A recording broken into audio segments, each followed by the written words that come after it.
दैत्य साम्राज्य की व्यवस्था करने के लिए अब मैं दैत्य जाति की विजय पताका तीनों लोकों में फहराऊंगा।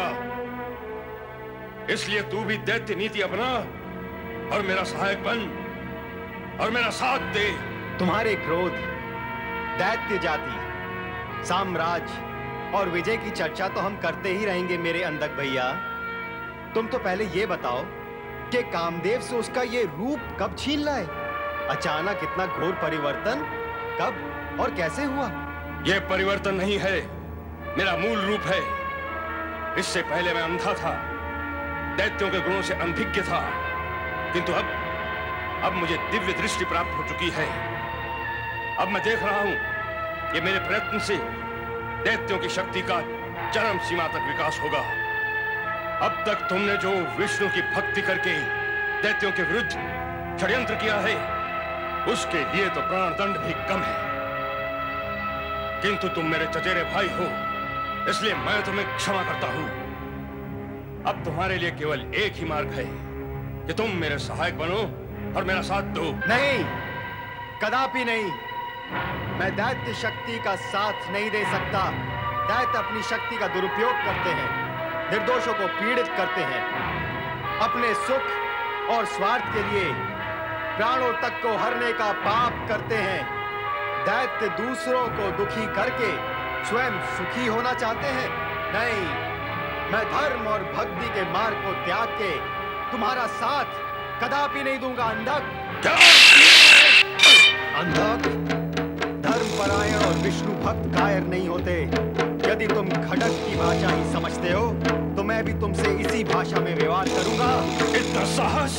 धर्म पर विश्वास रखने वालों के साहस की सीमा नहीं होती। अंधक, मैं तुम्हारे अपवित्र उद्देश्य और अत्याचारी प्रहार को व्यर्थ करके तुम्हें यहाँ अनधिकार रूप से आने के लिए दंडित करूंगा।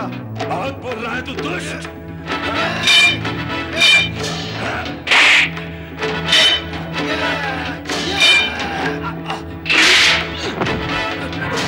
क्या पराक्रम और शौर्य पर तुम्हारा अकेले का ही अधिकार है?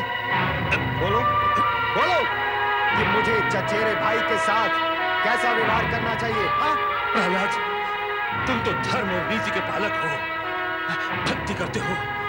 क्या अपने चचेरे भाई का वध करना तुम्हें शोभा देगा? और तुम्हें शोभा देता है अपने भाई पर प्रहार करना? देता ही होगा। दैत्य वृत्ति के जो ठहरे, अनाचार और अत्याचार नहीं करोगे तो दैत्य वृत्ति का विनाश ना हो जाएगा? विवाद समाप्त करो प्रहलाद। मेरे प्राण लेकर तुम्हें क्या लाभ होगा? लाभ के विषय में सोचने तक ही तुम्हारा जीवन सीमित है। अंधक,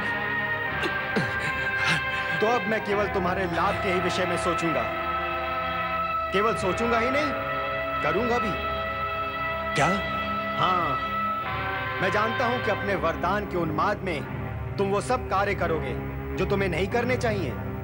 मुझसे पराजित होने पर भी तुम वो सब कार्य करोगे जो तुम करना चाहते हो। मेरे रोकने पर भी तुम रुकोगे नहीं। इसीलिए अच्छा यही है कि मैं ये सारा राजपाट तुम्हें सौंपकर मानसिक शांति तथा भक्ति आराधना के लिए किसी एकांत स्थान की ओर चला जाऊं। ये तुम क्या कह रहे हो भैया प्रहलाद? किंतु जाने से पहले तुम्हें सावधान करने के लिए इतना अवश्य कहूंगा कि दैत्य शक्ति का उत्थान सदा ही पतन और सर्वनाश के लिए हुआ है।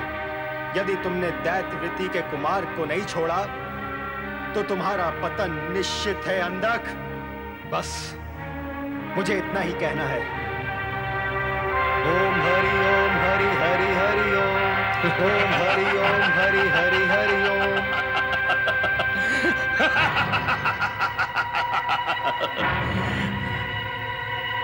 अच्छा हुआ जीवित बचकर भाग गया। कायर कहीं का, यहां ठहरता तो मेरे हाथों से मारा जाता।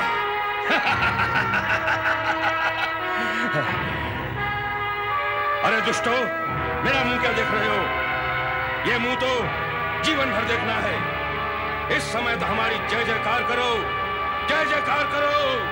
महाबली दैत्यराज अंधकासुर की जय! महाबली दैत्यराज अंधकासुर की जय! ओम हरि ओम ओम हरि ओम ओम हरि ओम हरि हरि ओम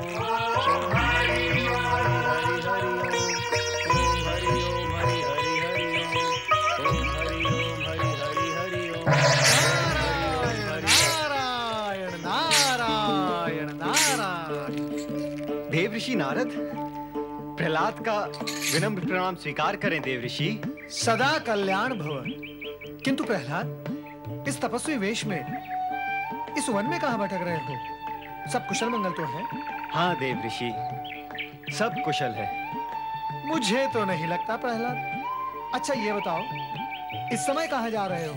गुरुवर, मैं दैत्यों का राजपाट दैत्य अंधकासुर को सौंपकर विष्णु भक्ति तथा मानसिक शांति के लिए किसी ऐसे स्थान की ओर जा रहा हूं जहां दैत्यों के कुकृत्यों की छाया भी ना पड़ सके देवऋषि।